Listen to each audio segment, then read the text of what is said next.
নামাজ হবে প্রায় 5 বছর ইমামতি করেছি। ভাই আমরা একটু মাথার ক্যাপটা খুলে দেখতে চাই। না ভাই, এটা খোলা যাবে না ভাই। একটু ক্যাপটা খুলে না ভাই, ভাই প্লিজ ভাই, খোলা যাবে না খোলেন না ভাই, খোলা যাবে না। ভাই, একবার একটু খোলেন ভাই। কি অবস্থাটা ভাই আপনার ছেলে? কি অবস্থা ভাই? ছেলে খারাপ ভাই। 8 বছর তো প্রায় ওয়াজ করেছি, এখন চিন্তা ভাবনা আছে যে সিনেমা অঙ্গনে অভিনয় করার।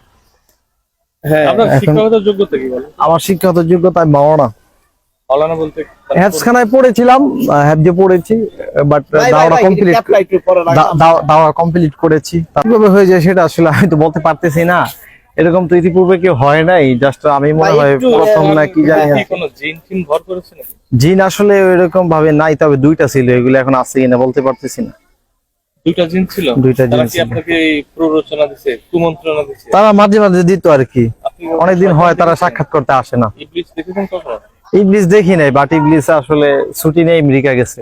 আপনার কাছে দিয়ে গেছে? দায়িত্বটা কি আপনাকে দিয়ে গেছে? দায়িত্বটা দিছিল, বাট এখন আমার নিয়ে নিছে আর কি। কিভাবে দেখি আসলে এটা তো আমি কোনোভাবে দেখি না, কারণ মনে করেন আপনার হেদায়েতের মালিক তো আসলে আল্লাহ পাক, এটা তো দুনিয়ার কোনো মানুষ না, এটা আসলে তার ব্যাপার, আল্লাহর ব্যাপার। ইন্নাকা লা তাহদি মান আহবাবতা ওয়ালাকিন্নাল্লাহু ইয়াহদি মান ইয়াশা। তার মানে আপনি কি স্বীকার করবেন যে আপনি পথভ্রষ্ট?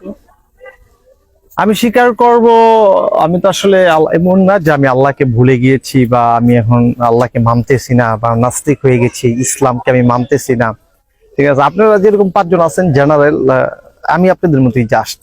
এই ফিল্ডটা নেওয়ার জন্য না আর কি, জীবনে কিছু আশা এবং স্বপ্ন ছিল, এর ভিতরে একটা স্বপ্ন ছিল যে আমি বড় বক্তা হব। তখন আর কি বড় বক্তা হলাম, ওয়াজ মাহফিলে ওয়াজ করলাম, লক্ষ লক্ষ জনতা আসতো আমার মাহফিলে। আপনি ইউটিউবে সার্চ করলে পাবেন, মাওলানা ওমর ফারুক আল আজমি লেখলে অসংখ্য আমার ওয়াজ আছে, সেখানে হাজার হাজার জনতা। তো পরবর্তীতে ভাবলাম যে একটু সিনেমা টিনেমা করি, ওয়াজ টস অনেক করলাম, এখন সিনেমা করি যে কেমন হয় বা কি আসে।